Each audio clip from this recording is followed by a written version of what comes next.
Jane Andrews was a small-town girl that came from nothing, but managed to work her way up to being besties with the royal family, dating millionaires, and mixing with London's elite. It was everything she'd always dreamed of: class, elegance, riches, a fairy tale life, but she would ruin it all for herself in the most violent way possible. She was desperate for the missing piece in her perfect life: marriage. But when her husband failed to propose to her when she wanted him to, Jane became his worst nightmare. Known as the fatal attraction killer for her psycho girlfriend persona, today we're going to be talking about the life, the lies, and the crimes of Jane Andrews.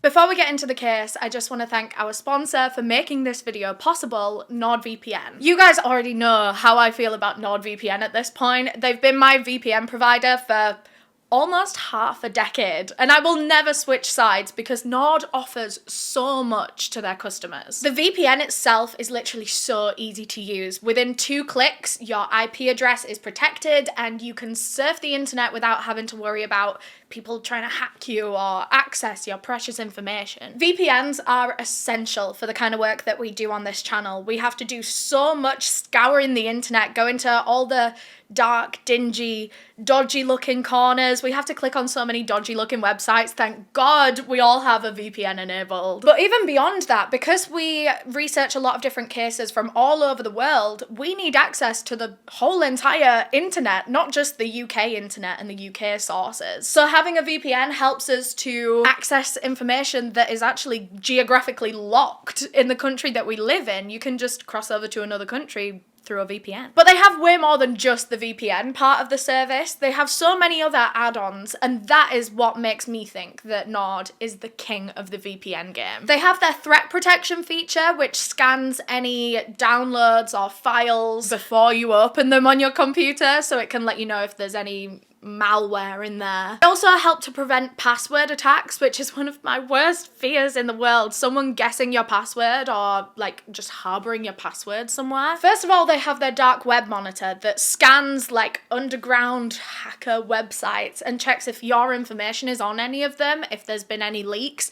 and if there has, it will inform you so that you can act accordingly. They also have the NordPass password manager, which helps you to auto-generate and auto-fill super complex passwords that no one's ever gonna guess. And especially for me, the hardest part of this whole password thing is not being able to remember the super secure passwords that I put together. So having an auto-fill password manager has been life-changing for me. And right now, NordVPN actually have an exclusive deal going on when you go to nordvpn.com/Eleanor. Right now, if you buy any of their 2-year plans, you get an additional 4 months free on top of that, which is amazing. And it's all completely risk-free with NordVPN's 30-day money-back guarantee. Thanks again to NordVPN for sponsoring this true crime video. Before I keep yapping, I do want to clear up why we have a visitor in this video. In fact, we might have 2. Pluto is running around the floor somewhere. Lately, these little cats have gotten very clingy, and through the last video that I was filming, they were meowing and scratching and yapping at the door, and it was very disruptive. So I've thought of this solution, which is if they can be sat next to me quiet and calmly, then we should be able to get through this video. So hopefully it's not too distracting. Let me know what you think about them being in the video. But yeah, this one's Saturn. Pluto might make an appearance, but with all that being said, let me do my usual disclaimer. Anyway, before we get into the case, I do just want to give my usual disclaimer that I mean absolutely no disrespect to anyone that I talk about in this video. This video is for educational purposes, and everything that I'm about to say is publicly available information that myself and my team have found online and compiled into this one video. This video will cover a lot of sensitive topics, including rape, abortion, sexual assault, domestic abuse, and mentions of incest. So if any of that sounds too triggering or too intense, then I would click out of this video right now. Hopefully I'll get to see you with another video at some point in the future, but look after yourself. While we make every effort to fact check our sources and make sure that all of the information in this video is correct, no action should be taken in reliance upon the information in this video. And I want to take this opportunity to remind you all that these are real people's lives that we're talking about, so please keep it kind and respectful respectful in the comments. All opinions about to be stated in this video are mine and mine alone. And with all of that being said, let's get into the twisted life and crimes of Jane Andrews. So today's case actually takes place in the year 2000 in London, but first let's take it back over 30 years to when the lady at the centre of this case was born. It was April 1967 when Jane Dawn Elizabeth Andrews took her first breath. Her family was very, very poor. They were living in Lincolnshire, which is in the East Midlands of England. Right from the beginning, Jane lived a very solitary life. She wasn't very outgoing or friendly or talkative. She was just very shy. She was a very lonely child, but it was also kind of out of her choice. She didn't want to go and play with the other kids. She hardly even played with her own siblings. I believe she had 2 older siblings, which is like built-in friends, isn't it? But she didn't even play with them. But it was through all of that solitude that Jane started to develop her personal skills and her academic intelligence. She started to flourish in other ways, even if she wasn't socially. She was a very, very intelligent kid in school. She picked up sewing and she was really good at it for someone so young. And I think that's quite an interesting hobby for a kid to pick up. Maybe things were different in like the 1970s, but imagine your kid coming home from school at like 7 or 8 years old being like, Mum, I want a sewing machine. I guess maybe it's different when she came from a really, really poor family. So maybe that is a good alternative to like a new toy, is like an actual life skill that she can learn. Her family were poor in the way that they didn't have everything that other families had. They always had food to eat and they always had a home to live in. Well, at one point the bills did start getting so much that they had to downsize, but they were never homeless. They always had food on the table, but that was about it. They didn't have much more than that. Jane saw all the other kids with their toys and with their new clothes and being able to do things that she was never able to do with her family, going on different holidays and going to different places, having ice cream after dinner. Those were all luxuries that Jane never knew. Their financial situation only continued to get worse over time. I think they got into a lot of debt to try to get themselves out of it, but that only kind of made everything worse. And like I said, they eventually had to downsize houses. They moved to another town and they got a house that didn't even have a bathroom in it. They had an outdoor toilet that they shared with a few other houses. And if all of this kind of wasn't bad enough, Jane's family was very strict and they had a hard upper lip about everything. They didn't complain. They didn't believe in complaining or crying or moping around. They just got on with things. In fact, it was considered almost embarrassing to show that you were struggling. That's a weakness. They just muscled through absolutely every issue that came their way. So Jane was raised to never ask for help, never show emotions, never show that you're struggling, just keep it moving. When they moved house, Jane also had to move schools. Before this, she was in a grammar school, which is for the smart kids here in England. So she went to smart kids school, but because they moved, she had to go to just a regular old school. And this transition was really, really bad for her mental health. Jane really struggled at this new school. She became anxious, depressed. She developed an eating disorder,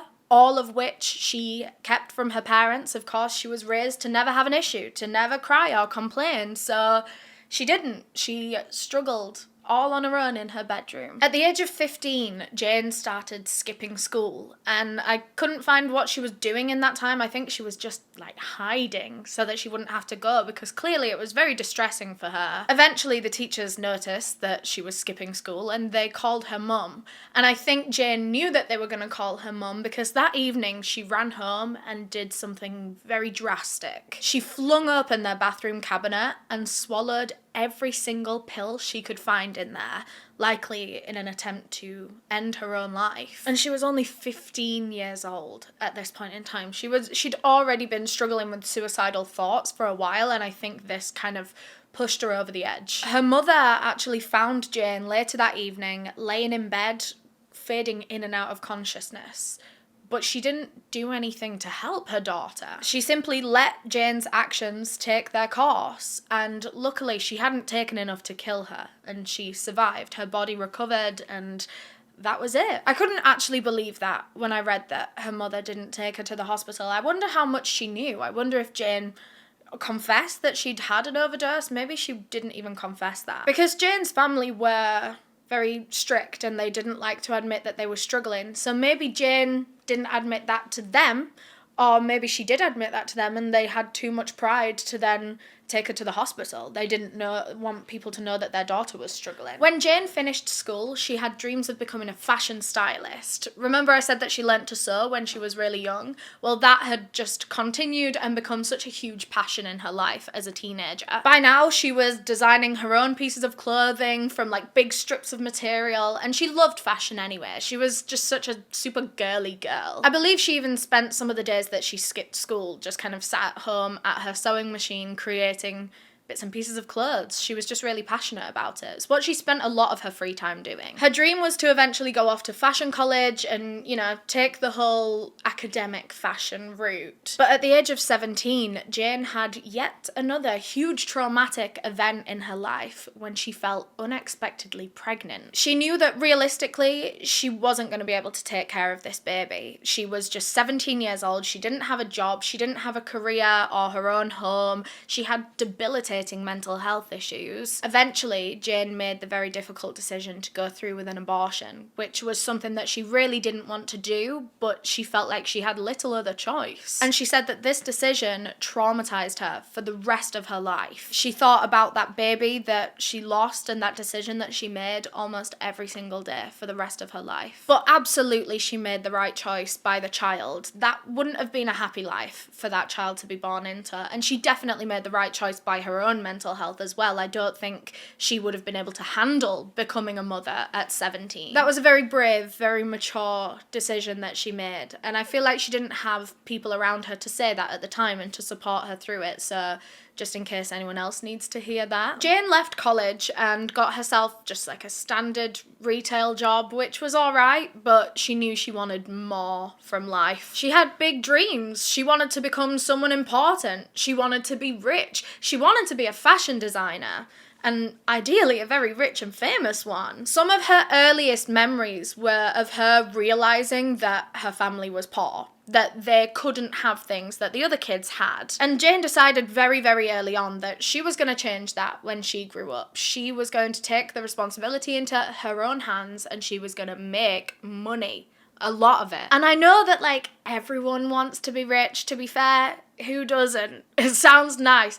But Jane was more than serious about it. Like, she was willing to do anything for money, for a lot of it. She was determined to get there one way or another, whether it was through hard work and determination and fashion designing, or whether it was through other means, illegitimate means. And it wasn't just the money that she wanted, it was the whole lifestyle that comes along with that, the whole aesthetic of being rich. She wanted the household staff and the fancy events and the luxurious gifts. She wanted to go to exclusive parties and have elite friends that knew billionaires and big execs and fucking royalty. She wanted everything that someone that came from money would have. So even like the accent and the clothes and the culture of like skiing holidays once a year and stuff. She just wanted to be considered classy and posh and rich. Although she wasn't posh. Jane was not posh. She was from the East Midlands. But to her, a symbol of poshness is being well-spoken. Usually with a southern accent, or what's that like neutral accent called, like received pronunciation, that's supposed to be just like a standard British accent? Clearly the one that I have. Jokes. Mine's from Yorkshire, West Yorkshire, Leeds to be specific. I always get comments about like, where is your accent from? Leeds. Her accent was a little bit similar to mine, I assume, from the East Midlands. Not posh. Famously not posh around here. But she hoped that becoming a famous fashion designer would take her to London and, you know, and then everything else would fall into place around that. The friends, the accent, the money, everything. So Jane was always keeping her eyes peeled for the perfect career opportunity. She needed to kickstart this fashion designer journey. It sounds like the start of a DS game from when I was like 10 years old. I swear I've played this. Jane Andrews was 21 years old when she picked up a magazine called The Lady, which was a London-based magazine at the time for ladies. Jane picked up a copy of The Lady and she was flicking through the job adverts section, as she often did, and she spotted one, an anonymous advert advert for a personal dresser. It was stated as a full-time role. It was essentially a stylist, someone to curate outfits, but also using completely unique original pieces. They wanted this stylist to be able to actually make clothes as well.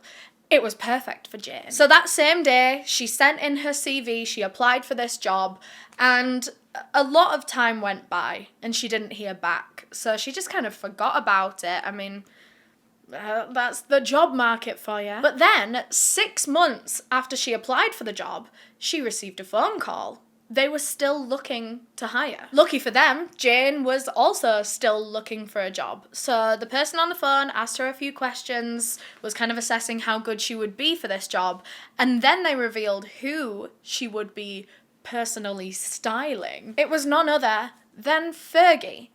Not from the Black Eyed Peas. Sarah Ferguson, the Duchess of York. Royal family. Honestly, one of the most famous members of the royal family at that point in time. She'd just gotten married, she was pregnant with her first child. In the 1970s, 80s, even the 90s, maybe even the early 2000s, the royal family was viewed like the very posh, rich Kardashians of the UK. Maybe not exactly. People still very much respected them and thought they were miles above any of us regular people, but we were very into their personal lives. I say we. I wasn't alive for this. I was born in 99. Thank God I missed out the part of my life where the royal family were like the Kardashians. But people actually cared.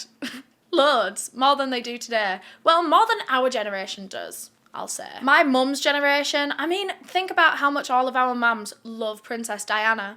It's because they were reporting on the royal family every damn minute of every damn day. So anyway, basically what I'm trying to say is that even if you don't know who Fergie is, Sarah Ferguson is, in this day and age, back then she was an alright deal, you know. The Duchess of York was eager to have little Jane Andrews from Grimsby as her personal royal dresser. Jane was absolutely over the moon with this job offer. It was everything she had ever dreamed of. The stylist job, the money, the company. It couldn't get posher than hanging out and working with literal royalty. Jane was desperate to be classy and respected and rich and mixing with the elites. This seemed like the perfect path to get there. So the job was offered to Jane with a salary of over £50,000 in today's money. I think back then it was like 18,000 a year, but today that's the equivalent of like 50k. And she would get accommodation as part of this. At first, she was actually staying in the Buckingham Palace. She would be surrounded every single day by the finest things money could buy, the finest foods they could eat. Everything would be luxurious. Even her clothes were provided for her by the royal family, because if she was going to be going everywhere with Fergie, she also needed to look the part. So that meant that even she got to kind of dress up as a princess, as a royal. The job itself was a little bit different to what Jane was actually expecting. A royal dresser is also pretty much like a personal assistant as well, because there's a lot that goes into dressing a royal. She had to go absolutely everywhere that Fergie went, because she had to make sure that the outfit was all together, and she had different accessories that she needed at different times, because with the royal family there's all sorts of random traditions and rules and protocols that, like, if they don't hit it, if they don't get it right, if they're not exactly on tradition, the media will lampoon them. Seriously, the UK and the royal family take that shit so seriously, and like they will get beaten up in the papers if their dress is slightly too short for a certain event, and that would be enough to get that member of the royal family into shit for a couple of weeks in the British press, but that would also be enough to ruin the life of the person that dressed them. That person brought shame on the monarchy, and for that they have to lose their job. They have to get another stylist in because they can't trust that one anymore. But the potential risks were outweighed with the plethora of benefits that she would get from this job.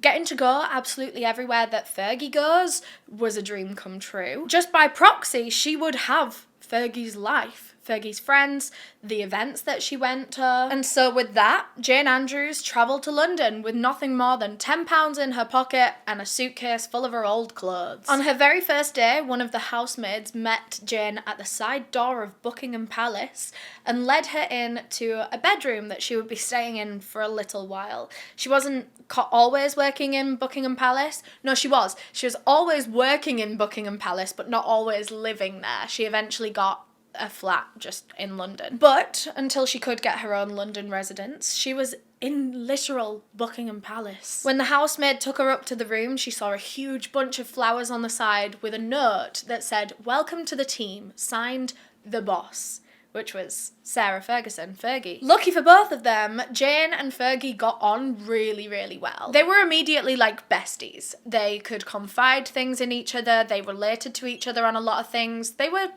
just two normal girls around the same age. Because as well, important information is that Fergie wasn't born into the royal family, she married into the family. So she also kind of started as a normal girl.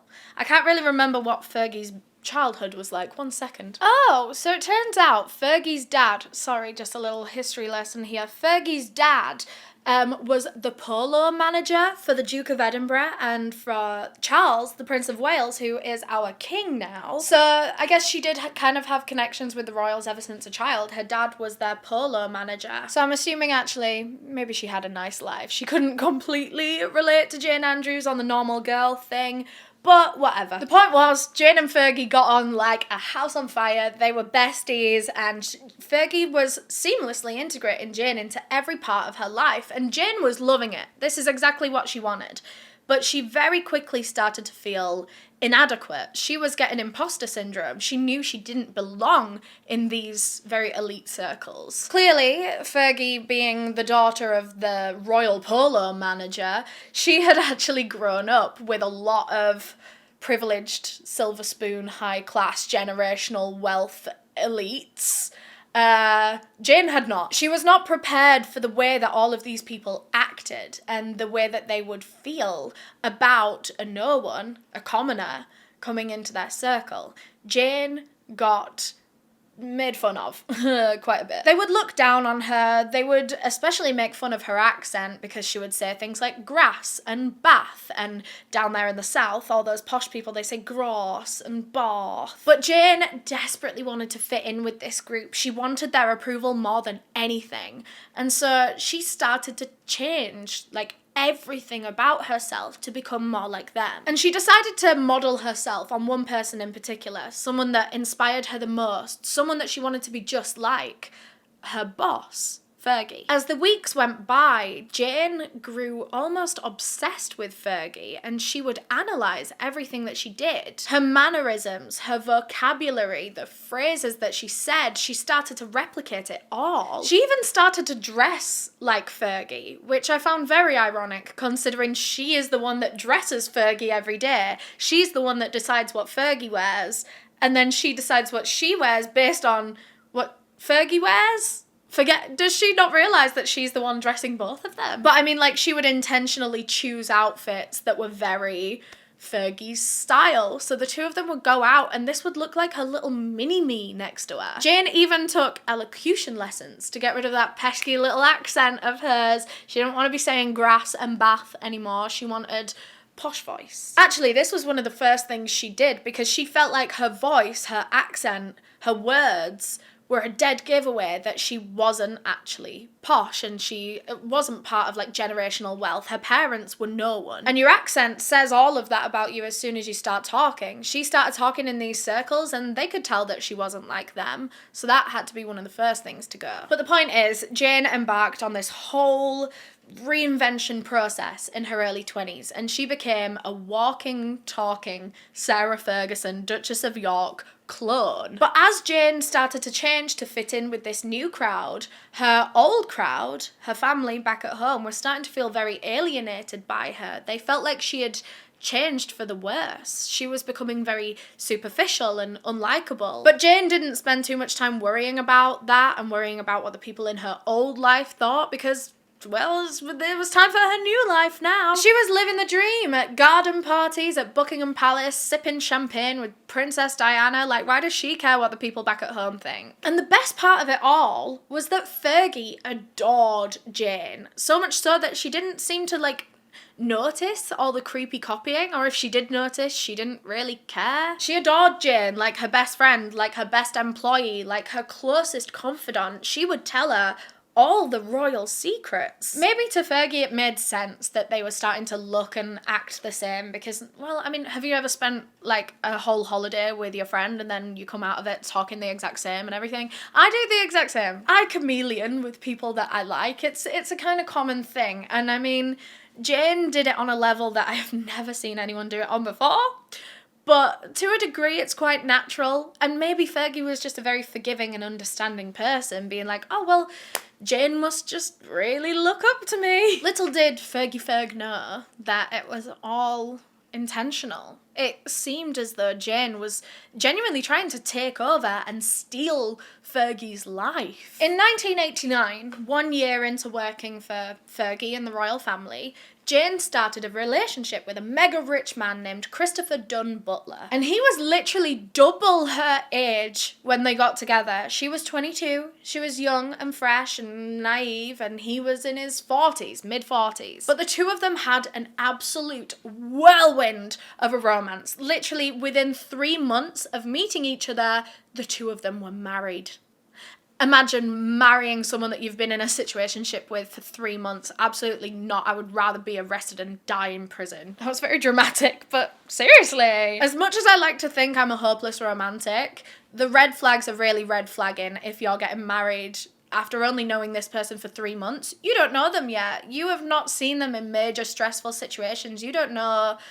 I don't know, I think 3 months is way too short. People be putting on fake personas and everything. I mean, it seemed to go all right for Jane and Chris. They got a few happy years out of their marriage, which is more than I expected, actually. But after a couple of years, the two of them stopped having sex. They didn't feel very intimate with each other anymore. That part of the relationship, the romantic part of that relationship, dried up completely, and they just felt like friends. Like roommates that shared a bed. And they were actually still locked into that marriage when Jane met and fell in love with a new man named Dimitri Horn. Again, super mega rich. I think she met him at one of Fergie's charity events. But despite having a husband at home, Jane embarked on yet another whirlwind romance, this time an affair, with Dimitri over the coming months. After a little while of this, Jane realised that she did actually really like Dimitri, and she wasn't happy in her marriage. It had gone very stale. She knew she needed to leave her current husband, but she was a bit scared to, because it was going to be a very difficult process. I mean, they shared everything. Their house, the bills, a bank account. Jane just felt like she couldn't leave that. And so her boss and her best friend, all in one, Fergie, very graciously offered to pay for her to live in an apartment in Battersea for a couple of months while she kind of cut ties with her ex and started a new life with Dimitri. She literally paid the rent on an apartment for her for a few months just because Jane had gotten herself into a very sticky cheating situation. So, Jane has left Christopher and she is settling into a public relationship with Dimitri now, but as things start to be working out for Jane, things start to fall apart for Fergie. Fergie's marriage had never been easy. She married Prince Andrew in 1986, which was 2 years before Jane started. So Sarah had been like fully officially part of the royal family for 2 years. But at this point in time, when their issues had built up to an unsurmountable thing, they'd been married for about 8 or 9 years. But in that 8 or 9 years, they didn't really see each other like at all, because Prince Andrew was in the Navy, so he was kind of away at sea almost always, almost the whole entire year. Fergie said that in the first 5 years of their marriage, they saw each other on average about 40 days a year. 40 out of 365. I'd be throwing tantrums. He actually missed the whole of Sarah's first pregnancy with their daughter, Princess Beatrice. She did that whole 9 months and then giving birth to the baby all on her own. I say all on her own, of course she had support from the royal family, but that's not your husband. It's not the same. Princess Beatrice was born just as Jane Andrews started the job as personal stylist. So in fact, Jane Andrews was more around this child in the first part of its life than her own father was. Throughout the marriage, Fergie only felt progressively more lonely and depressed. She felt starved of attention and affection. She felt unsupported, uncared for. And Jane Andrews was her shoulder to cry on through it all. She had all of the emotions and empathy and understanding of a normal, regular, down-to-earth person and not a royal. And that makes a lot of difference because in the royal family, you have to have a stiff upper lip. You can't show your problems. You can't show that you're struggling. You just have to get on with it. In fact, very similar to the upbringing that Jane Andrews had had. So she probably understood how important it was to have that emotional side, that empathy. Jane really understood what Fergie needed right now. She needed a friend. She needed someone to offload to, someone that can be trusted, someone that's safe, because with the royal family, nothing is safe. Everyone is out to get a story from you or to get a scandal. But Jane was there for Fergie when she needed it, and Fergie treasured Jane for years and years and years. She said that she was the only genuine person that she'd met during that whole entire time. So Fergie was super down, super depressed, super lonely. But then in 1991, she took a trip to Texas where she met a playboy millionaire named Steve Wyatt. And apparently the two of them grew very close. Fergie has always denied that there was an affair, but Steve was pictured holding her daughter, Beatrice, who was just a toddler at the time, and everyone was like, they're a bit too close. Like, he was introduced to the kids. I don't know, people thought there was something. She's always denied it though. Maybe it wasn't an affair, but the next round of rumours wouldn't be quite so easy to dispel because Fergie was photographed having her literal toes sucked by a man that was not her husband. And those photos were all over the fucking newspapers. Is that not the most insane news scandal you have ever heard? Like, it's relatively low stakes, but it's the maddest thing I've ever heard ever. What do you mean? You got photographed having your toes sucked, you didn't realise, and now it's all over the front page of every newspaper. She was away in the south of France at the time with a man named John Bryan, who she'd always said was her financial advisor up until this point, but now it was clear that he was more than just a financial advisor. Oh, seriously, this whole thing had me in stitches when I was researching it. I was like telling everyone I knew. I even like texted my family group chat back at home being like, you guys all lived through this, can you imagine? Sorry, I just like really aged my mum and my sister and my aunties. But anyway, the very next year, Sarah Ferguson, the Duchess of York, and Prince Andrew, the Duke of York, oh my god, he was the Grand Old Duke of York. Sorry, I've only just realised that was his title. The guy who had 10,000 men. Anyway, Sarah Ferguson and Prince Andrew split up in 1992. And everyone kind of saw it coming. I mean, after the toe-sucking pictures, I don't know, that kind of brings a lot of shame on the royal family. Not that I'm shaming her for having her toes sucked, but I just mean in the royal family, like infidelity, especially infidelity in that particular way. I don't know, it's just not very regal, is it, to be like lounging about, whatever. The two of them had been married for 6 years and had 2 children together, Princess Eugenie and Princess Beatrice. But now that they were divorcing, Sarah Ferguson was essentially being kicked out of the royal family as well, because she was there through marriage. Once that marriage is gone, then you're not a royal anymore. Fergie only had a few members of staff remain with her once she left the royal family. Of course, she had a lot of funding cut and stuff. So Fergie only took a few members of staff with her when she left the royal family, one of which was Jane. And in fact, she'd said to Jane that she would never get rid of her. Like, Jane was her best friend, her assistant, everything all in one. She would never get rid of that. So after her exit from the royal family, Fergie was just kind of a general, like, celebrity socialite kind of person for a while. She could get paid for being Fergie and for doing Fergie appearances, so I think she did. She did a lot of charity work, and then at one point she noted her main source of income as being a Weight Watchers ambassador, because over the years Sarah Ferguson had been kind of famous in the UK for yo-yoing with her weight through her pregnancies and things. She would gain a lot of weight, she would lose a lot of weight, and so a lot of women in the UK looked to her for advice on losing weight mainly, but just in general, just like health and lifestyle advice. And a lot of people really, really liked Fergie at this point in time because the media had been horrible to her when she was at her highest weights. They would call her like the Duchess of York. Like really horrible, horrible things. It was relentless. And then she lost all this weight and then becomes a Weight Watchers ambassador, and everyone, like a lot of women that struggled with their weight in the UK, wanted to get behind her and support her because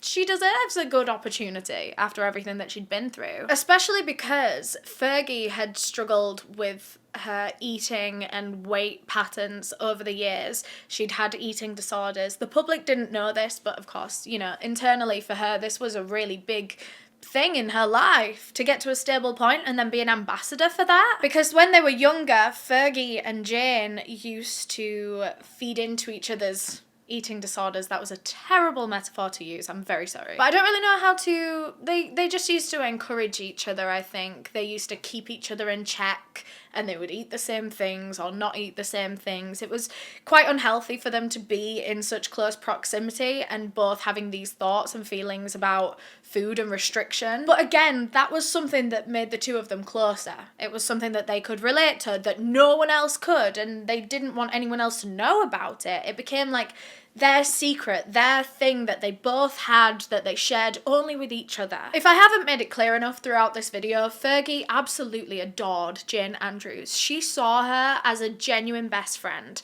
In fact, there was an acknowledgement in one of Fergie's books for Jane that read, "Her loyalty and kindness knows no bounds," which I think is such a sweet way to say, this person's really nice. Around the same time that Fergie and Andrew split and she was like ousted from the royal family, Jane and Dimitri also started going through some relationship issues. And their split was very, very nasty. It was physical, the police got involved. Dimitri actually filled out a report that said that Jane had trashed his apartment completely when he tried to break up with her. Well, when he did break up with her, it was successful. They never, got back together. He never took her back. But the night that he did it, she supposedly went psychotic and just started throwing things, breaking things that she knew were sentimental to him. Just a couple of days after that big explosive breakup, Jane actually took a bunch of pills and an overdose, tried to end her life again, just like she had when she was 15. But again, she survived without needing to seek medical assistance. Jane's undiagnosed borderline personality disorder was really, really triggered by this breakup. People with BPD often have what's called a favourite person. I nearly said famous person. But they will have their favourite person that they become unhealthily attached to, and they can't help it, but their emotions are very dependent on this person and how their dynamic is going. So it can be incredibly triggering to go through any form of loss if you have BPD, whether that's like, you know, losing someone because they died or abandonment, like breakups or divorces. Jane saw this breakup with Dimitri as the literal end of the world. The end of her world as she knew it. It was the end of her happiness, so it might as well be the end of her life, is kind of how she was perceiving this. And of course, remember, she wasn't diagnosed with borderline personality disorder at this point in time. She didn't realize that she had it all her life. And I imagine it's so incredibly hard having such intense emotions and not understanding why you seem to be feeling everything so much more than other people. But just like she did with Fergie, Fergie was still there for Jane to confide in and to be her shoulder to cry on as well. They shared each other's sadness, they shared each other's happiness, they shared each other's romantic relationships, not exactly shared, but like they told each other absolutely everything and they were very involved. The two of them had kind of morphed into one person over the years. They came as a package deal. You never saw one without the other. By now they had the same friend group, the same outfits. Jane talked like Fergie, acted like Fergie. It was creepy, actually. But allegedly, Jane took all of this one step further when she started to date one of Fergie's ex-lovers, which fueled a lot of gossip in the UK, let me tell you that. People started to see Jane Andrews as jealous and calculated and mean. Now that she'd actually done something malicious to Fergie, it made all the copying look weird, and finally it looked creepy. Before, she'd seemed like just an innocent little mini-me, almost like a little sibling, an annoying little sibling that wants to be just like you. But now, all of the copying seemed very sinister. It was like she was trying to take over Fergie's life, become Fergie 2.0 and kick Fergie out of her own life. And it wasn't long after this that Jane Andrews was let go from her job after nearly a decade of working in the pocket of Sarah Ferguson, Duchess of York. Jane Andrews was kicked out. Not only had she lost her dream job, the job of a lifetime, she'd also lost almost every other aspect of her life because it was all tied up in her job, her friend group, her living quarters, her clothes, her schedule. Her best friend was her boss. And now she'd been fired. The reason that she was let go was because she was actually made redundant. The royal family insisted that it was purely a financial decision to let her go. And this comes not very long after Fergie had told her that she would never get rid of Jane Andrews. But I guess that was before she stole her ex-boyfriend. But the money thing does make a lot of sense because bear in mind, it had only been about a year, maybe not even that, since Fergie and Prince Andrew had announced their split, and they were still getting divorced over the next year, and she was still supported by the royal family throughout that time. But once that divorce finalised, which was a couple of months before Jane was let go, all of Sarah's funding would have been cut. Or like a lot of Sarah's funding would have been cut. So it makes sense that she was getting rid of a lot of jobs around that time because she's not on that royal money anymore. Apparently the royal family were very eager to kind of cut Sarah Ferguson out. She hasn't been invited to barely anything since all of this happened. Only in the past few years has she started being invited to things. I think she did Christmas at Balmoral last year, which is where the Queen lives and everyone, well, not anymore. Oh God. Basically, that's where all the royals do Christmas every year anyway. And Fergie was there last year.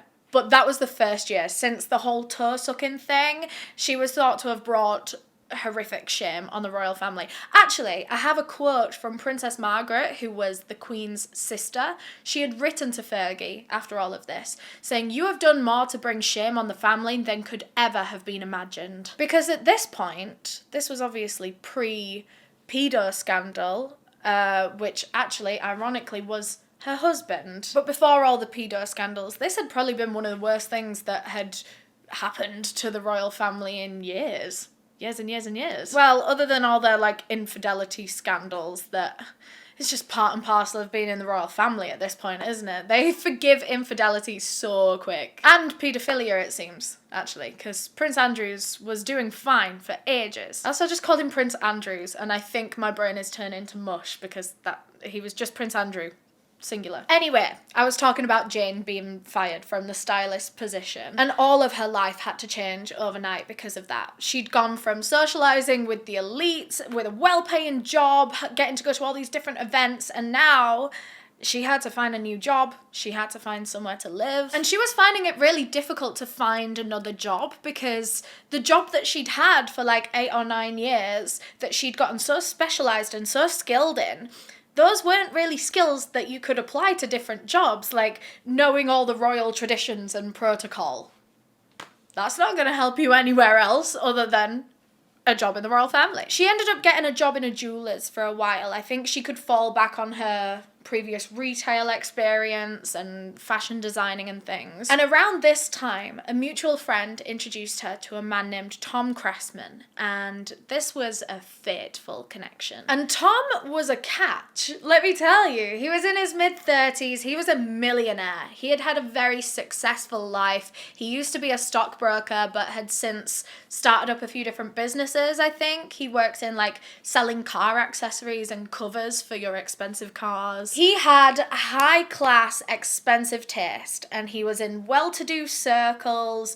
It was everything that Jane used to be and that she so desperately wanted to be again. And of course, I'm sure that Tom had a wonderful personality, and I'm sure that's what attracted Jane to him, but I didn't know Tom's personality. I can only talk for all the materialistic things that made him a catch. And I mean, he did have a big house in Fulham in London, which is one of the most like sought after, most expensive parts of London. Not long into dating Jane, he actually asked her to move into this Fulham house with him, and she jumped at the opportunity. Of course she wanted to live with him. So for some context, at this point in her life, Jane is in her early 30s, and she'd been telling her friends for ages that she is ready to settle down. In fact, she's impatient to settle down. She ideally would have settled down and gotten married and had kids in her late 20s, but she was working for the royals, and to her that was very important. So now she wanted to make up for lost time and get married and have babies really quickly. I think that's one of the reasons she was set up with Tom Cressman, was because a friend was like, okay, I know a single guy in his late 30s.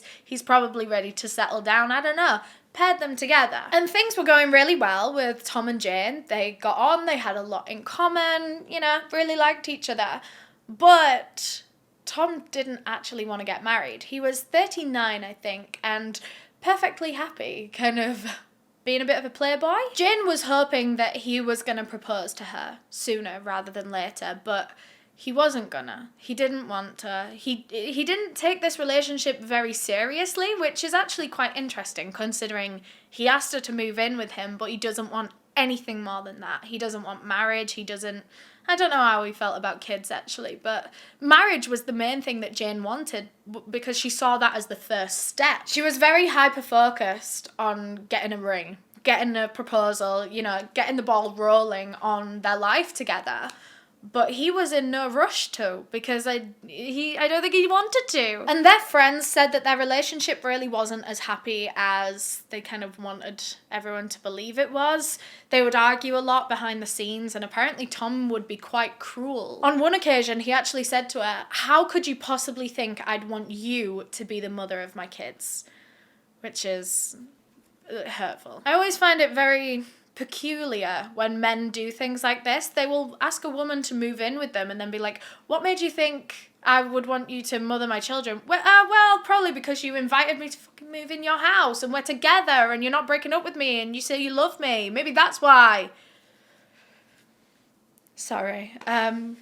Anyway, quickly, things started to sour in their relationship, in their household. Jane was apparently very jealous and anxious, and I really do believe that. I think she was in all of her relationships. And I mean, she had borderline personality disorder, which doesn't make relationships very easy for people. Jealousy is a very big trait of borderline personality disorder, especially in romantic relationships. Remember, their favorite person, their famous person. If they feel like they're losing that person, you know, and they start to get jealous, then it triggers a lot in them and it can lead to arguments and all of this kind of stuff. So that was Jane, but Tom, instead of being, you know, kind and empathetic and understanding, he was quite cruel and combative and dismissive. So all in all, they were a nightmare combination. They made each other worse. Neither of them were good for each other. Tom always thought that Jane was overbearing and intense, but the more he would pull away from that, the more she would like cling on to him and start arguments. Tom went away on a stag do to Germany at one point, and Jane would not stop calling him the whole time he was there, like FaceTiming him, wanting to know what he's up to, where he's at, who he's with. And she was relentless with it. Like, she would be texting him and calling him at the same time, texting him being like, "Pick up the phone, why aren't you picking up the phone?" She became convinced that he was unfaithful to her and that he was having multiple affairs or he was talking to other girls. She would log onto his computer and check his emails. And one day, she found something. Tom had been emailing with a woman called Deborah that he'd met at a work conference thing like a year ago. Apparently, this email was sexual in nature, but I couldn't find any quotes. I couldn't find like the content of the email. I've just heard it being described as sexual in nature. Although I did find one quote that's not sexual, but it is just straight up disrespectful. It's a violation. In this email, Tom said to Deborah that the girlfriend, Jane, is getting a little like that old pair of slippers I can't throw away. Essentially calling Jane an old, useless burden, implying that he wishes he could get rid of her, but he feels like he can't. Now, at this point, Tom and Jane should have just separated. They should have just broken up and gone their separate ways because they were not good for each other. They weren't compatible. They were very toxic for each other. This relationship was just not sustainable at all. They were constantly arguing and they were really hurting each other. But the two of them stuck together, and 2 years later, in September of 2000, the two of them went on holiday, a really nice romantic getaway in Italy. And this was such a beautiful area, a place called Lake Iseo. EleanorNeale's pronunciation strikes again. A really nice lake in Italy though, just trust me on that. It was very quiet, it was very private, it was very romantic, and Jane started to think that this location was intentional because maybe Tom was gonna do something special while they were there. Because he had booked this beautiful, idyllic holiday for the two of them, Jane surmised that Tom was going to propose to her on this holiday while they were out there, and then they would be engaged, and then they would get married, and then this would be the start of her fairy tale. And so she was getting so excited. So she was waiting for it to happen, and she was waiting rather impatiently. She started hinting to Tom, or like trying to get it out of him, and it wasn't really working. And so she started like straight up asking a bit more clearly, like, is this it? Is this the trip that you're gonna finally propose? And she asked him so many times that in the end he snapped her and he said, well, if you want an answer, no, I wasn't gonna propose to you on this holiday. And that terribly soured the rest of their holiday. Jane wasn't the same after her fairy tale delusion was all shattered. For the rest of the trip, they just did not stop arguing, and Jane was very erratic, very intense. In fact, at one point, she stole a car and was just like she just drove off in it, and then she was ringing Tom, and he was on the phone to her, hearing her like zooming around in this car. She was saying that she wanted to drive it off a cliff and all of this, like, that was very scary. All because he had said that he didn't plan on proposing to her on that trip. She even said at one point that she was going to take a bunch of pills and overdose, and she didn't do it, but she continued to be just as erratic, even when they got back from that Italy trip. A few days into them being home, on September 16th, 2000, police received a phone call from Tom Cressman after 11:30 p.m. that night. He told them, I'm having a major fight with my other half. So the dispatcher asked if anyone was injured, and Tom said, not yet. So the dispatcher said, all right, where is your other half? And Tom says, right here. Dispatcher, and what are they doing? Tom, staring at me. Dispatcher, right, so has anybody assaulted anyone, sir? Tom, not really. Dispatcher, Mr. Cressman, if there's nobody threatening or anything else, what do you want the police to do? Tom, I would like the police to come and split us up. I would like somebody to stop us from hurting each other, because if we don't have somebody here soon, somebody is. No one came out to the house that night, not police, not like a welfare officer, no one. No one even called Tom back later that night to follow up and see if everything was okay. He received no help whatsoever from that phone call. That same night, he even called a friend, kind of complaining about this police situation, that they won't help him, and he said they only care if there's a body bag. And 48 hours later, Tom Cressman would be brutally murdered. It was the morning of September 18th, 2000, when one of Tom's employees came to his house looking for him. I presume they hadn't heard from him in a while. When they arrived, the front door was unlocked, and so they just let themselves in and started searching the house, calling for Tom. But they were getting no response. He wasn't calling back. But when they walked in the master bedroom, there he was. Tom Cressman, lying dead on the floor, covered in blood and bruises. He was almost completely naked. He was laying there in just his boxer shorts, and you could see one big, gruesome stab wound on his chest that seemed to be the source of all that blood. And the knife, clearly the murder weapon, was still laying right by his body on the floor as the blood on it started to dry. This employee was absolutely horrified. They called for the police, who came down and quickly concluded that the stab wound wasn't the only injury that Tom Cressman sustained during his murder. They counted 8 separate bruises on his head, his neck, this kind of area. It seemed that he'd been beaten, and beaten hard as well. His blood had been pooling while he was still alive. And in the corner of the room was a cricket bat leaning against the wall. They quickly established that this must be the second murder weapon. Police could tell just from looking at the victim that this murder was targeted. This wasn't like a robbery gone wrong or a break-in or a random home invasion. No, whoever had killed Tom Cressman was angry at him. They'd gotten out a lot of resentment, a lot of build-up, a lot of rage, especially when they were hitting him, presumably with that cricket bat. 8 different bruises. And that wasn't enough for them. It wasn't enough to just hit him around the head and maybe knock him out. This person wanted to make sure that he was dead.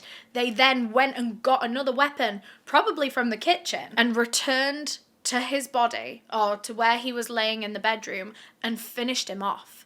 This person wanted to hurt and kill Tom Cressman. So it was probably someone that Tom knew well, maybe someone that was pretty close to him. So police started to investigate. Everyone Tom knew. It was already pretty obvious that he must have had a girlfriend or a wife or something. There were a lot of women's belongings in this house, and after a little bit of a search and a question around, police quickly identified that Jane Andrews was Tom Cressman's live-in girlfriend. And of course, she was nowhere to be found at the house. So immediately, she is a person of interest in this murder. But they didn't know whether that was because she was a suspect. Maybe she had killed him and then fled the scene. Or maybe whoever had done this to Tom had also hurt her or even kidnapped her. They didn't know if Jane was also in danger, so they knew that they needed to find her regardless. But I mean, to be real with you, they do always suspect the partner, and as soon as they realised that Jane's car was missing, that was when their eyebrows really started to raise, because she had gone in her own car. Her boyfriend is murdered inside and she is driven away in her own car. I mean, maybe it makes sense if there were intruders and she escaped the house and jumped in her car and drove away, but So police continued to search the home, and when they got into the kitchen, they found a very helpful post-it note. It read, "My dearest parents, I am so sorry. No more hurt inside me anymore. Tom hurt me too much. He was so cruel to me." And this post-it note was signed Jane, and then a single kiss. It was a rather guilty-sounding note, don't you think? Seemingly a confession. That she had done something to Tom, something that she had to apologise to her parents for, and she's trying to justify it, saying that he hurt me too much, he was cruel. So now police are putting this story together, and they believe that Jane has murdered her boyfriend and then gone on the run, and right now they were fearing that she was a danger to her own life. Maybe she was going to try and take her own life so that she wouldn't have to deal with the fact that she had just done this to Tom. And this post-it note does kind of sound guilty and cryptic, saying no more hurt inside me anymore. Does that mean that she doesn't plan on being here anymore? The same day that Tom's body was discovered in his home, this murder case hit the news, and the media went crazy for the details of this one. A rich, upper-class businessman found brutally murdered in his luxurious London home, and his beautiful, royal-adjacent partner is seemingly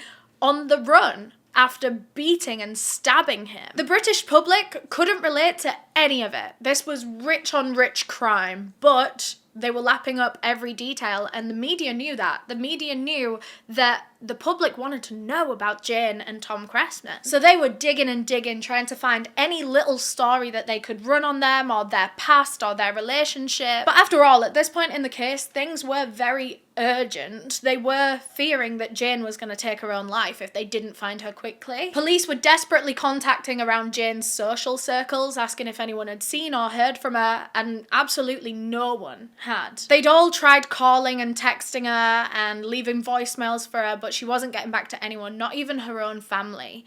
And then eventually, police asked Fergie to try. When she realised what was going on with Jane and that she was on the run, she was absolutely horrified. She was so shocked. But even though the actual circumstances of this were beyond her comprehension right now. She knew that she had a job to do. She knew that if anyone was going to get through to Jane when she's in this state, it was going to be Fergie. So she was trying to call her and she wasn't picking up the phone. She was trying to text saying, look, come on, just hand yourself into the police. It's going to be okay. You just need to help the police with this investigation. She wasn't getting anything back. And so eventually she left a voicemail. And after that, they got their first text from Jane. And she was acting like she didn't know anything of what was going on at the moment. She claimed she didn't know why everyone was trying to contact her all of a sudden, and she insisted that everything was fine when she last left the house. You know, Tom was fine, she was fine. That was the only communication that she had with Fergie right then. Later that day, she also texted another one of her friends asking if they knew where Tom was. It was just so odd that Jane wasn't acknowledging anything about her situation. The fact that her boyfriend was dead and she's on the run and she's not talking to anyone. There is a literal nationwide search going on for her at that point in time, and she's insisting that it's just a normal day. Everyone kept on texting and calling her, and eventually Jane picked up the phone to someone.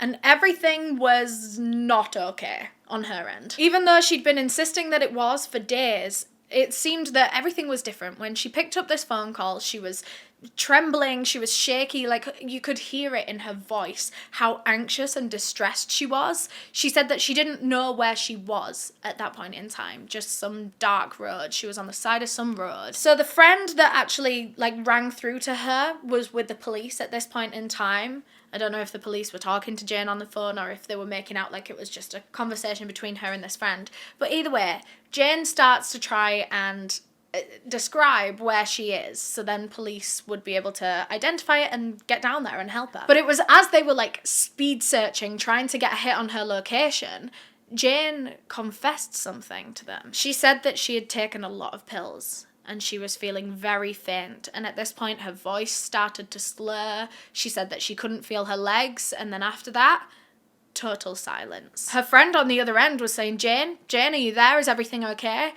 But she doesn't respond again, and after that, the call eventually cuts off. It was complete silence. So police are still, speed searching, trying to get a hit on her location, but now they think that she could have literally just died on the phone to them. From the limited information that she had given them, police had managed to figure out that she was in the Devon and Cornwall area, which is about a 4 or 5 hour drive away from London, where she lived. So the police in London got in contact with those police, and they even sent their own teams to Devon and Cornwall, and a huge search began for Jane Andrews. And eventually, an officer who was driving down just a quiet country lane saw Jane's car parked in a lay-by. So he pulled up and he approached the car and saw that Jane was just slumped over the steering wheel, wrapped up in a blanket, slumped over, and he feared that he had just found Jane's dead body. The last that they heard was that she'd taken loads of pills, and so at this point they were looking for a body.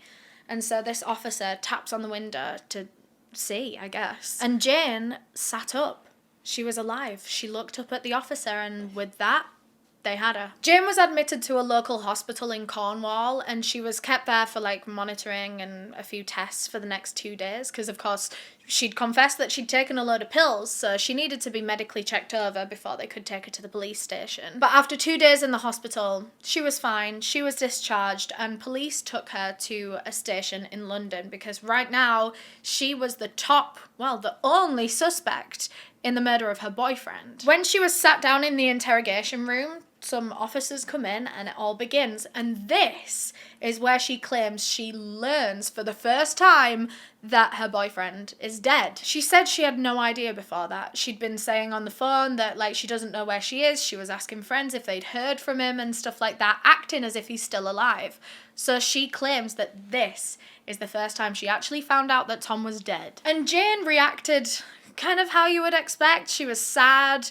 She was calm, but she was very sad. She really wasn't giving much away at all, not in the way of her emotions, not in the way of the things that she was saying. Police were asking her every single question they could think to ask her, and she was just saying, I have no idea what happened. I had nothing to do with it. I have no idea. I've just been gone for the last few days. But eventually, throughout the conversations that she was having with law enforcement, she let slip that on the night of Tom's murder, the two of them had had an explosive argument. She told them that Tom could be a very cruel man, especially when he'd had a drink, and that night she saw that evil building up inside him again. She said that she was worried he was going to physically hurt her. So she panicked and she ran out to her car and just drove away. And she said that that was the last time she saw Tom that night. He was getting very angry at her, and so she protected herself, ran away. And then she'd just come back to all of this. He was murdered in their bedroom and stuff. That was what she was trying to say her story was. She didn't give the police much detail at all, not about their fight, not about where she went when she drove off from the house. She just didn't really have much of a fleshed out story, almost as if she'd just come up with it. That was all they really got out of her during her first interrogation. They were doing it for a while and it was getting kind of late. So police decided to just keep her in a cell overnight and then interrogate her again in the morning. So they did, but the very next morning, Jane started to tell a different story. Well, actually, she told about 3 different stories. She just kept changing it. She would say something, and then when they would ask her a question about it, she would pivot it in a different direction. And I mean, once you start doing that, they know that, well, not necessarily that you're guilty, but they know that you're lying. First, she said that someone else killed Tom, like it was an intruder or something. But then, like towards the end of the second day, she finally confessed that it was her. She killed Tom Cressman. But she did it in self-defense, she said. She said that he was getting so aggressive and so angry that night that she was scared that he was going to kill her if she didn't, I don't know, act physically. I do want to just remind you, as we're kind of going through this whole self-defense thing, I want to remind you that Tom Cressman was beaten over the head with that cricket bat, like a lot, and then his killer stopped, paused, had a bit of a moment, went downstairs, picked up a knife, and then came back to make sure that he was dead. To me, personally, the first part of that could sound like self-defense, but the second part, certainly not. I mean, once you've gone downstairs and your car is there, your car keys are there, you could have fled the scene. But I think at that point, when you go and get the knife out of the drawer and you head back upstairs, knowing what you're about to do with that knife, a decision has been made there to go from just beating with a cricket bat to making sure that he's dead. But anyway, Jane Andrews insisted that it was in self-defense, and she said that this was the only time she had ever used force against Tom. They'd never been like violent or aggressive like with each other in fights. They didn't hit each other. They weren't like a violent relationship. And like I said, Jane's story changed and morphed into something different about 3 or 4 times through her interrogations. But there was one thing that was consistent with every single one, and that was that Jane always had to be the victim. Or at least one of the victims when it was hard for her to not be the victim. I mean, look at this situation.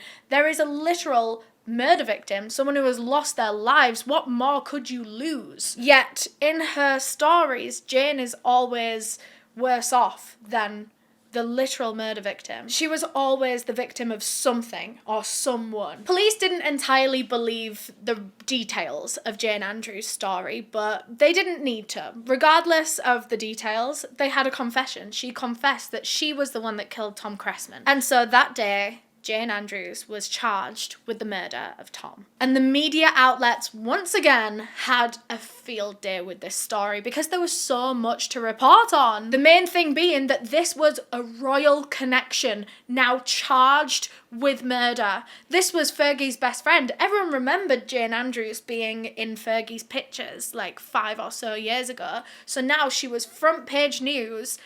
And she was a murderer. All the photos of her and Fergie together were being plastered everywhere. Like, look at the Duchess of York's best friend who is now charged with murder. The papers had even dubbed Jane the Fatal Attraction Killer because they were portraying her as like Tom's psychotic, deranged, evil ex that was just trying to like fuck up his life. Very similar to the plot of the movie Fatal Attraction. In that movie, a married man has an affair while his family are out of town, and when they come back, he tries to end things with this mistress, but she didn't want him to. She wasn't going to make it easy for him. She begins to manipulate him in every way possible to either get him back with her or to just ruin his life. If she can't have him, no one can. So the woman in the movie starts to hurt herself. She claims that she's pregnant so that he'll come and, help her out with that. She shows up at his house. She introduces herself to his wife. And the most famous scene of that movie is when she breaks into his house and literally boils his son's pet bunny rabbit in a big pot of boiling water on their stove. I've always heard the term bunny boiler used to describe like a psycho ex-girlfriend type, but I never knew that it came from a movie. Crazy. So anyway, once the media frenzy had died down, it was time for the trial to begin. And Jane went up there and told her version of events. Of course, she says she killed him in self-defense. Well, this is how all of that went down. And I just want you to keep in mind, as I'm telling this whole story, I'm going to tell it as if this is the version of events, but keep in mind that only 2 people know what happened that day, and one of them was murdered by the other.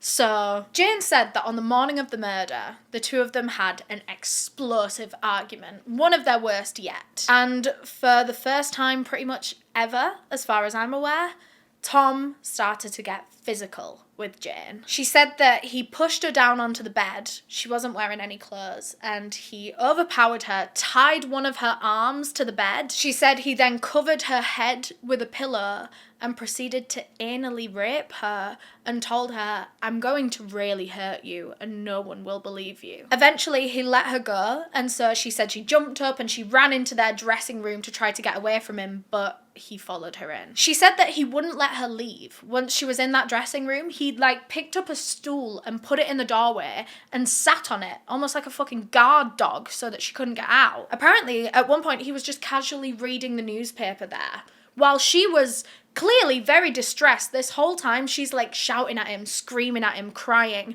And she said that she was saying some bad things. She was very angry, she was very scared, and she said that she was calling him every name under the sun that she could think. She was just trying to get a reaction, she was just trying to do something. She told him that she'd let horrible, abusive men like him hurt her before, but not anymore. She said that there was no way she was ever gonna marry him now. When she finally convinced Tom to let her leave the dressing room, she just ran straight out of the house, jumped in her car, drove away, and then called him saying, "I've tricked you, you bastard, I'm never coming back." But over the next couple of hours, the 2 of them exchanged more phone calls and texts. They were shouting and screaming at each other over the phone, calling each other horrific names, neither of them able to take a step back or put the phone down or turn their phone off. They were both just very, very toxic for each other. When one person would say something, the other person would have to one-up it, and this was how all of their arguments went.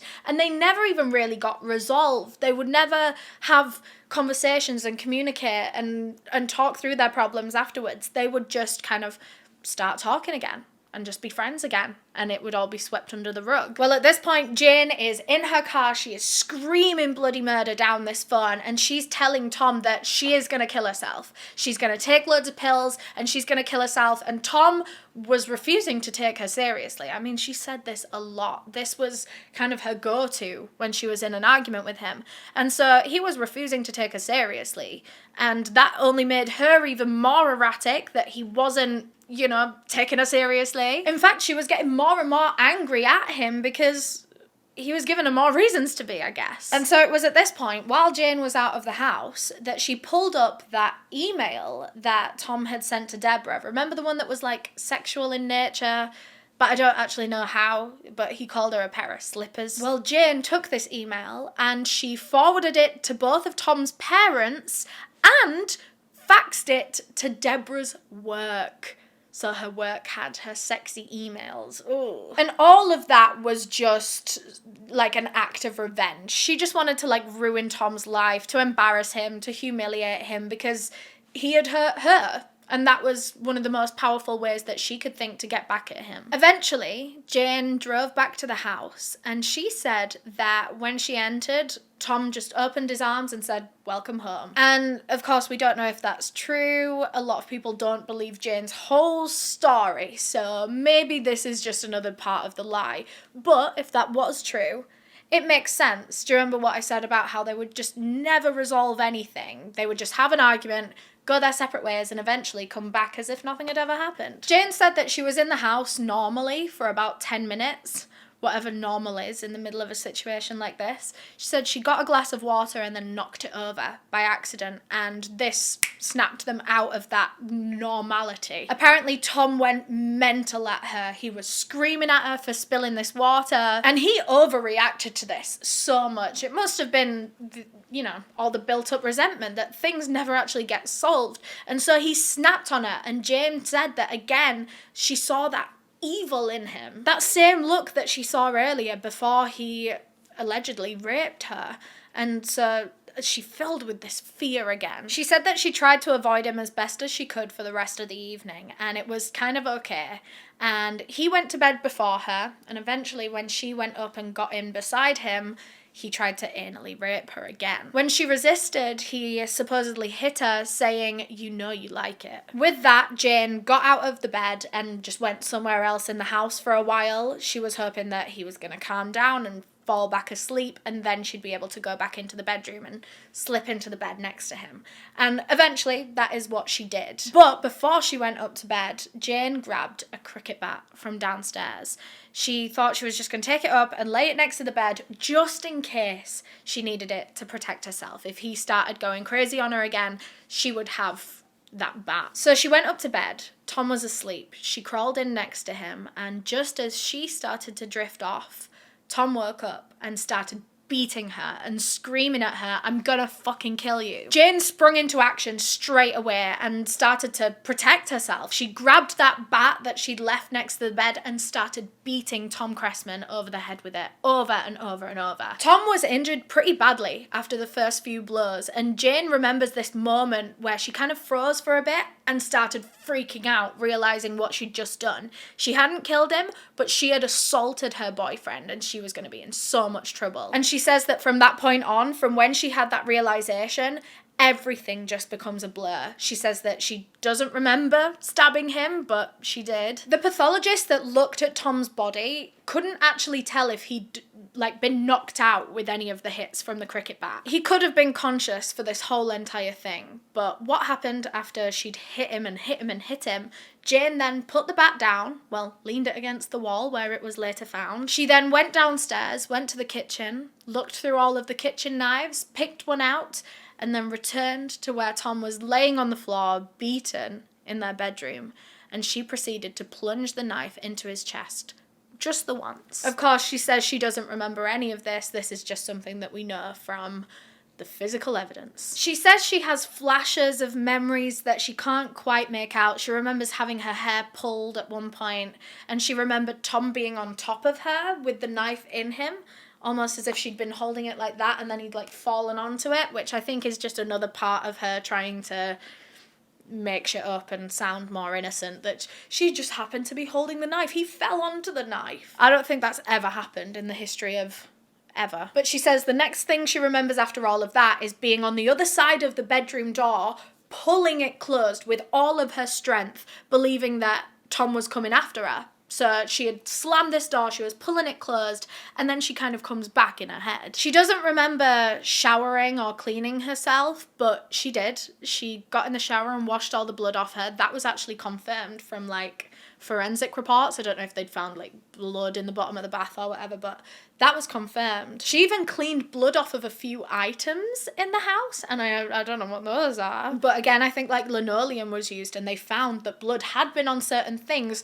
So this is what confuses me about how she doesn't remember anything, but she went and got in the shower and made sure she was all clean, and she cleaned different things off.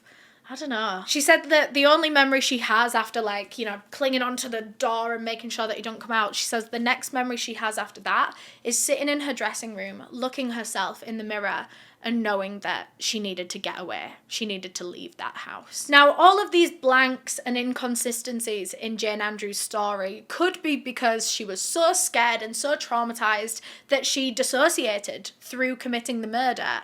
That's just her brain's way of protecting itself.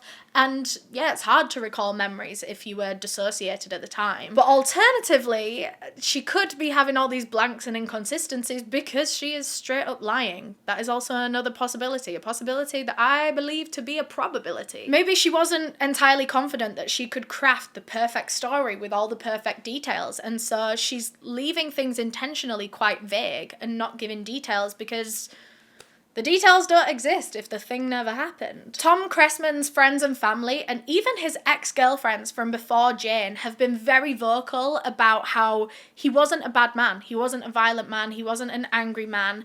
Jane's story supposedly does not sound anything like Tom Cressman. He'd never been violent, especially not sexually violent, with anyone before. His exes say that he was a nice boyfriend to have. In fact, they all believed that Jane was lying about her story. I mean, a lot of people do. Jane was called to the stand at her trial, and she wept and trembled as she told the court that her murderous actions had actually been influenced by her very traumatic childhood. She said that one of her older brothers had raped her and molested her for 4 years from the ages of 8 to 12. And Jane had never told anyone this ever before this trial.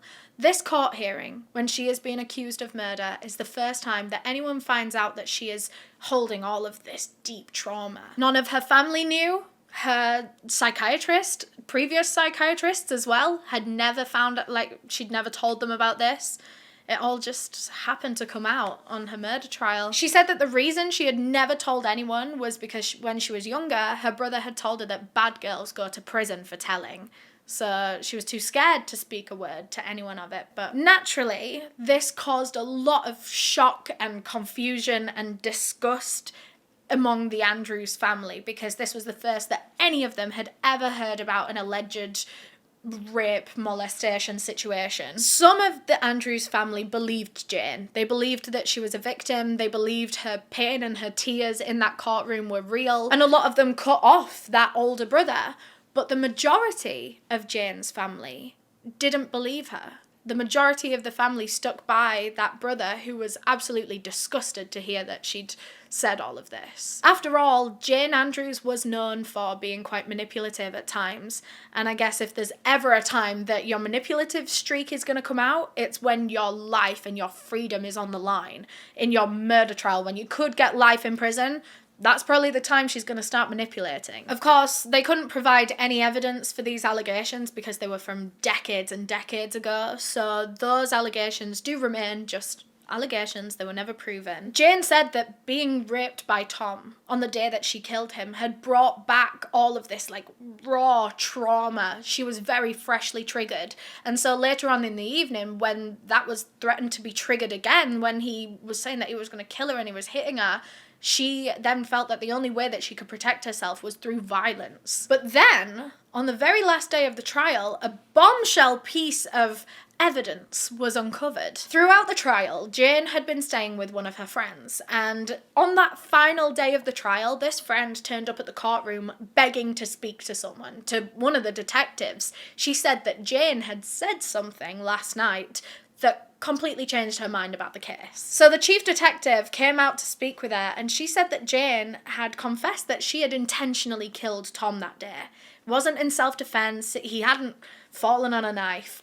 She had meant to murder him. So the detective took a statement from this woman, but unfortunately, because it was the last day of trial, it was too late to use it, too late to submit it. And to be fair, it didn't really look like they needed any more evidence, because Jane wasn't coming off very well in this trial at all. That day, the jury went to deliberate for 12 hours, and when they eventually came back, their verdict was guilty. Jane Andrews was guilty of the murder of Tom Cressman. The jurors agreed that it wasn't in self-defense. Jane was just a jilted lover who killed her boyfriend because he didn't want to marry her. The judge closed the trial with the words, "You have ended this man's life and you have ruined your own."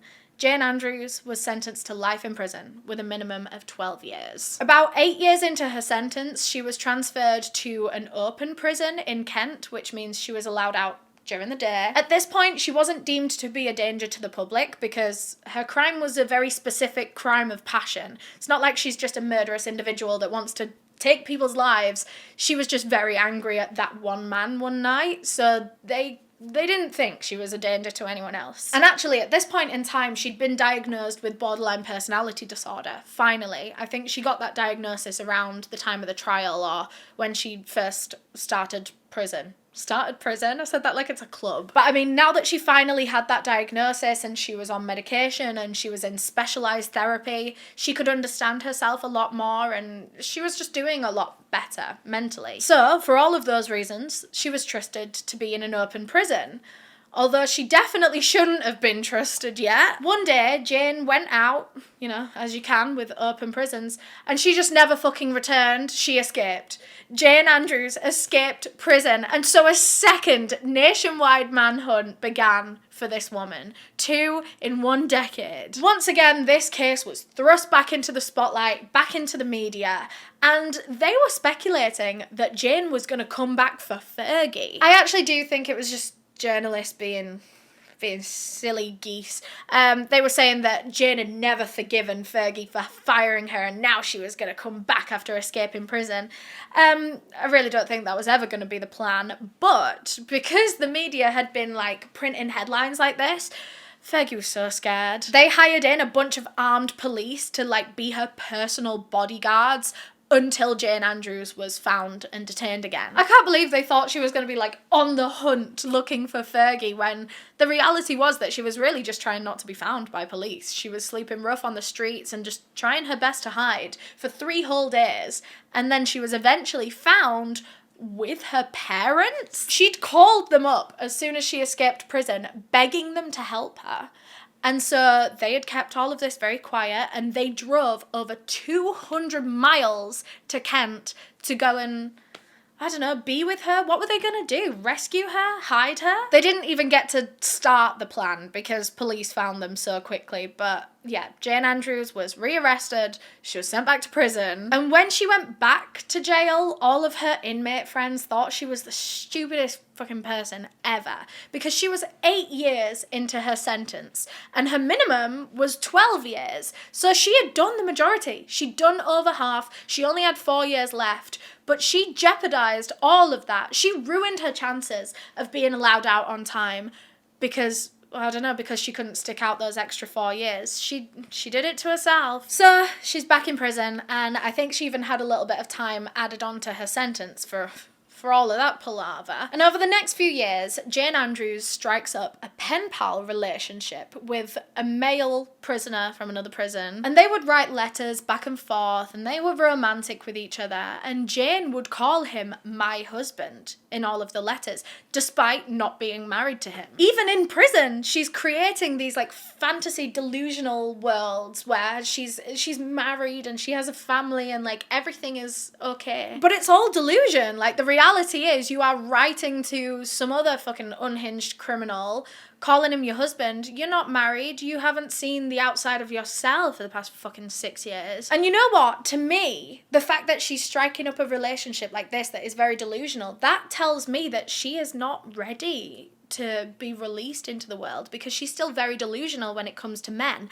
And it was that same delusion that led to her murdering one last time. And you know what? My concerns are very validated when it comes to this story because as soon as that man was released from prison, he was released before Jane, he went straight to the news and tried to sell this story saying, I've been talking to Jane Andrews this whole time.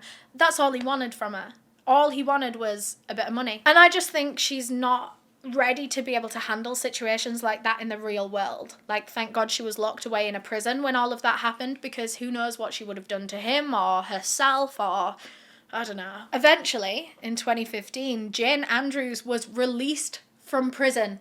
At the age of 47, she was just let out and about in the world. So yes, that is actually where she is right now, living among us somewhere. Among us. She'd served just 14 years of her life sentence and she was deemed by psychiatrists at the end to no longer be a danger to society, so off she went into the world to start her life over again. But just like her prison husband, Jane found herself needing a quick money grab when she got out of prison. So she was thinking, how could I get like a decent whack of money very quickly and very easily?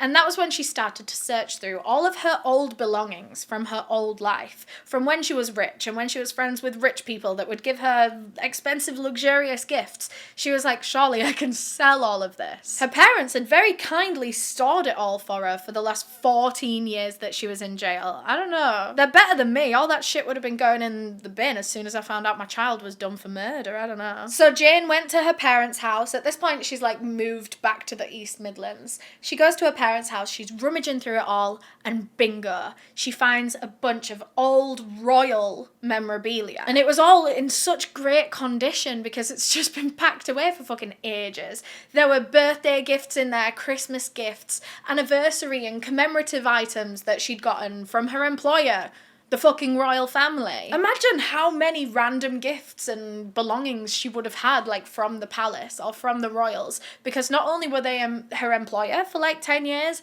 they were also her best friends and her best friend's family. So Jane grabs all these bits that are worth money and she decides to get herself a bit of a job. Kind of a job, almost a job. She started hiring a table at the local antiques market, and she would be in there maybe 2-3 days a week, and she would take in just bags and boxes of mostly old royal memorabilia, but really anything that she thought she could get money from. There was an old Tiffany's necklace that Tom had bought her that she sold on her stall. There were like his old Gucci belts and like ties that he'd worn for work, which is fucking creepy, isn't it? Selling your murder victims' clothes. But she did specialise in royal memorabilia. She had a bunch of like saucers and mugs and cufflinks, random shit, I don't know. Why would she have cufflinks? Well, maybe just a gift. Or maybe they were Tom's. So anyway, Jane has this stall and she's working there a couple of days a week and she's earning about £500 a month, which is barely enough to live on, but I guess it's better than nothing. And when you've just got out of prison, beggars can't be choosers. But I do think it's a very tragic full circle moment to kind of come to an end on. Imagine selling the cups that you used to drink out of during your happy, successful life, because now in your current life, you can't even afford food and a house. And that's because you're a convicted murderer. She's not even just poor. Like, she's poor because no one wants to hire a murderer. And she's never getting that life back. She had ruined the one thing that she had always wished for her whole entire life. She wanted nothing more than to be a beautiful, classy, rich, elegant woman. She got it all. And then she murdered someone. Jane ended up working at that market for about 2 years. And she was actually working there under the name Jane Lamb. She obviously didn't go by Jane Andrews anymore. But yeah, she was working there for ages and she would make friends with the other vendors, other people with stalls, and there was a cafe nearby that she would go to for a lunch every day and she'd make friends with those people. She was starting to build a bit of a community around herself again. When she was getting to know these people, she would tell them that she was once married to a very wealthy businessman in London. They had this gorgeous life together. But then he divorced her and she was very, very upset about the whole thing. And she said that all of these things that she would sell on her stall were their things that they had owned in their marriage. And so now they just held a lot of bad memories for her and she was trying to get rid of them whilst making a bit of money because her rich husband had left her with nothing. Of course, it's all a fake story, but I find it very interesting that she still calls him her husband in retrospect. Like, I know it is a fake story and she's making up all the details, but that is the one thing that she wanted more than anything, was for him to propose to her and to actually be her husband. But now that he's dead and he can't fight that, she can make him whatever she wants. When she's talking about him to other people, that was her husband. She finally gets to decide that now that he's not here to argue anymore. But then one day, Jane Lamb stops turning up at the antiques market and everyone's thinking, where's she gone? I hope she's okay. What's happened to her? Turns out the Jane Andrews story was back in the news, and I'm not entirely sure why. Sometimes shit like this happens when it's like an anniversary of something or whatever. Every now and again, journalists will just go back to something and dig it up. In fact, very much like this video that you're watching right now. But yeah, Jane was scared that everyone around her that she'd made friends with and that she'd, started to make connections with, she was scared that they were all going to find out her true identity and they were all going to turn on her. So before that could happen, Jane ran away. Every job that Jane ever had for the rest of her life, this was going to happen. Her employers or her co-workers were going to find out who she really was. Every friend she tried to make, every relationship she tried to have, surely this was just going to be how they were all going to end. In fact, a few years after she'd been out of jail, she found herself in a relationship with a man. But it was a married man, a man with a wife and a kid and a house and a dog all at home. Jane didn't seem to care about any of that. She was dating this married man until eventually he too finds out who she is, and he is terrified that he is dating a boyfriend killer. This man had done so much research on Jane Andrews and her crime and what she'd done to Tom Cressman, and he was so scared that he actually got in contact with Tom Cressman's brother saying, "You have to help me. I've gotten myself involved with Jane Andrews and she's gonna kill me too." And the way that the man actually ended up getting out of this relationship with Jane, like, I don't know how I feel about it. I'm just going to tell you what happened. He kind of lied to the police a little bit. He basically went to them and said, "Jane Andrews, you know, that convicted murderer, Jane Andrews, well, she's gotten my number, she's gotten my email, and she just keeps calling and texting and turning up at my house, and I'm scared and I don't know how to stop her." He was basically saying, "She's harassing me." And I don't believe that was the case. I think this was a consensual relationship that he'd gotten into with Jane. I think he was choosing to have an affair, but he just never expected that it was with a murderer. But he was claiming to the police that he was a victim and she is potentially dangerous and they need to help him. And of course, she's only been out of prison for a couple of years. She's technically still on license and she needs to be on her best behavior. But now they've had harassment allegations. So Jane was arrested and I think she was put in a holding cell for the time being. And she told the police, like, this isn't the case. You can check the evidence. You can check the messages. Like, this is a two-sided relationship that we've got going on. And as soon as the police looked at the evidence, they let her go. I can't tell if I think that was a really genius move from that man or like a really evil move, because, I mean, she wasn't trying to harass him, but I don't know, like, that's kind of the best way to get her taken off your hands is by saying, "Oh, that crime lady's doing crimes again, go get her." Like, I don't know. But anyway, yeah, Jane Andrews was released from prison once again, and that is where she is right now. I guess just still trying to lay low. There's something to be said about murderers that get released from prison. They never truly have genuine freedom ever again. Like, yeah, maybe they're out of the box and the bars, but they're a social outcast. No one wants to associate with them for the rest of their lives. Especially if their case is widely reported on, say it was like a huge event at the time or it gets refreshed every so often. No one's gonna wanna be around that person. Like, they'll start to make friends and then as soon as everyone finds out who you really are,